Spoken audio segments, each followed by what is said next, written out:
भारत को मिला एक ऐसा खजाना जिसे अंग्रेज दशकों से दबाकर रखे हुए थे। भारत ने चली ऐसी चाल कि अंग्रेज हुए बर्बाद। भारत बना अमेरिका से भी शक्तिशाली देश। अमेरिका में भी आ गया भूचाल। भारत आए दिन ऐसे ऐसे कारनामे कर रहा है जिसकी वजह से इतिहास दोबारा पलटी मार रहा है। भारत अपना एक एक बदला चुन चुन कर ले रहा है। वहीं अंग्रेज जो भारत को कंगाल करके चले गए थे, आज भारत उन अंग्रेजों को उन्हीं के शब्दों में करारा जवाब देते हुए उन्हें कंगाल करते हुए चला जा रहा है। जिन देशों को लग रहा था कि भारत उनके बिना आगे चल नहीं पाएगा, लेकिन भारत ने उनको भी करारा जवाब देते हुए अपने पैरों को इतना मजबूत करता चला जा रहा है कि भारत खुद आत्मनिर्भर होकर हर वो चीज खुद बना रहा है जिससे दूसरे देशों पर डिपेंडेंसी पूरी तरह से खत्म किया जा सके। और आज एक ऐसी खबर सामने निकल कर आ रही है जो अंग्रेजों के दिमाग को पूरी तरह से हिलाकर रख दिया है। भारत ने अंग्रेजों को कहीं का नहीं छोड़ा है। दरअसल भारत 1991 से अंग्रेजों के एक एहसान के तले दबा हुआ था और तो और 33 साल से भारत ऐसी शर्मिंदगी का शिकार हो रहा था। ऊपर से अंग्रेजों पर करोड़ों रुपए भी खर्च कर रहा था। लेकिन आज इस दर्द को खत्म किया जा चुका है क्योंकि रिजर्व बैंक ऑफ इंडिया ने सबसे बड़ा ऐलान कर डाला है।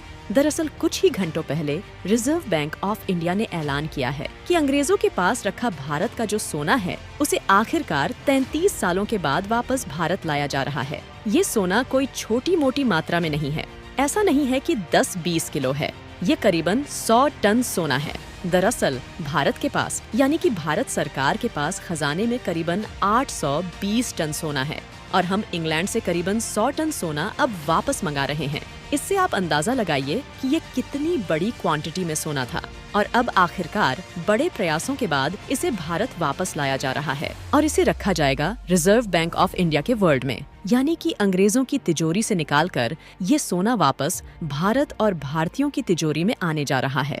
लेकिन आपके मन में ये सवाल होगा कि ये सोना अंग्रेजों के पास आखिर इतने सालों तक क्यों रखा गया था? क्या ये वो सोना है जो अंग्रेज हमसे लूट कर ले गए थे और अब उसे वापस लाया जा रहा है? तो पूरी खबर क्या है जानेंगे आज के इस वीडियो में। साथ ही एक दूसरी खबर भी है जो इससे भी जबरदस्त है। दोनों खबर हम इस वीडियो में आपको बताएंगे, लेकिन उससे पहले भारत फिर से सोने की चिड़िया बनने जा रहा है। इसके लिए इस वीडियो पर एक लाइक तो बनता है। इस पूरे मामले की शुरुआत सन 1991 में ही शुरू हो गई थी। उसी समय भारत की आर्थिक स्थिति बहुत खराब हो गई थी, यानी बद से बदतर हो चुकी थी।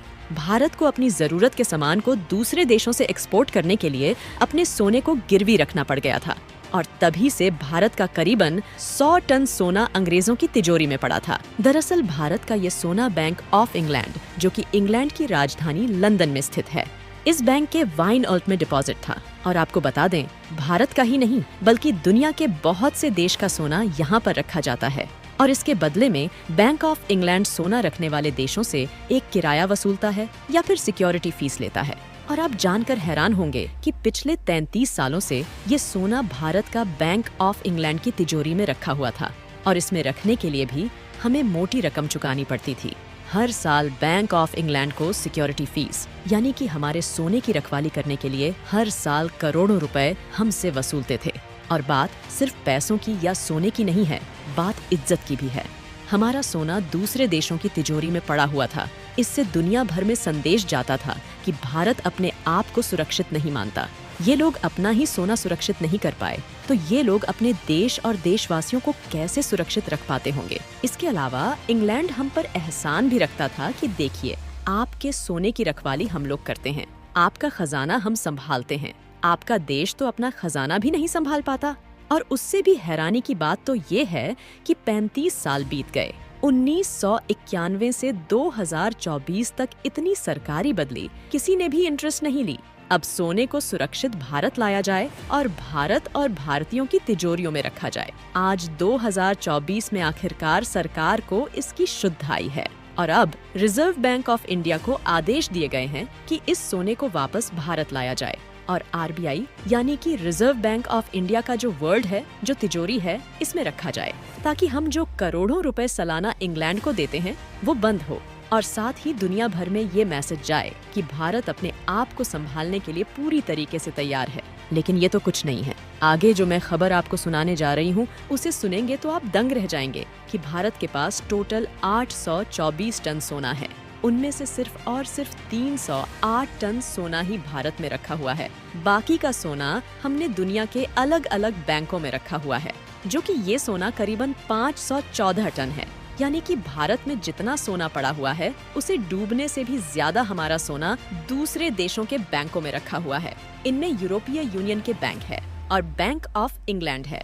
यहाँ तक कि रसिया में भी कुछ हमने सोना डिपॉजिट करके रखा हुआ है। लेकिन बताया जा रहा है कि अब सरकार ने कमर कसी है और अपने देश का सारा सोना वापस लाया जाएगा। लेकिन फिर भी सवाल उठता है कि अब तक 35 सालों में जितनी भी सरकारें आई, जितने भी प्रधानमंत्री बने, किसी ने इस ओर ध्यान क्यों नहीं दिया? क्योंकि ये सिर्फ सरकार का ही नहीं, देशवासियों की मेहनत की ये हमारे सरकारी खजाने में होना चाहिए था। ये दूसरे देशों के खजाने में कर क्या रहा था? दूसरी खबर ये है कि दरअसल एक रिपोर्ट निकलकर सामने आई है कि भारत ने पिछले 4 महीनों में 472 टन चांदी खरीद ली है। भारत दुनिया के अलग अलग देशों से चांदी इंपोर्ट करके अपने देश में उसे स्टोर कर रहा है, यानी कि जमा कर रहा है। और ऐसा नहीं है कि हमने सिर्फ 4 महीनों से चांदी खरीदने शुरू करी हो। अगर हम पूरे 2023 की बात करें तो उन 12 महीनों में हमने 325 टन चांदी खरीदी थी। लेकिन अब उसकी रफ्तार 2024 में बढ़ चुकी है, क्योंकि जितनी चांदी हमने 2023 में खरीदी थी उससे कहीं ज्यादा चांदी हम सिर्फ 4 महीनों में खरीद चुके हैं।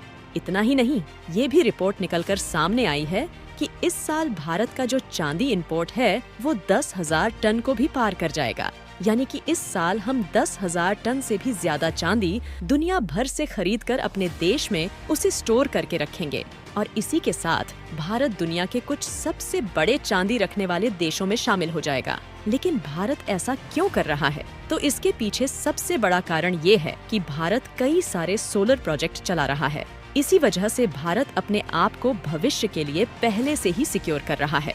इसके अलावा चांदी की वजह से भारत का जो खजाना है वो और ज्यादा स्टेबल और ज्यादा सुरक्षित भी बन जाता है।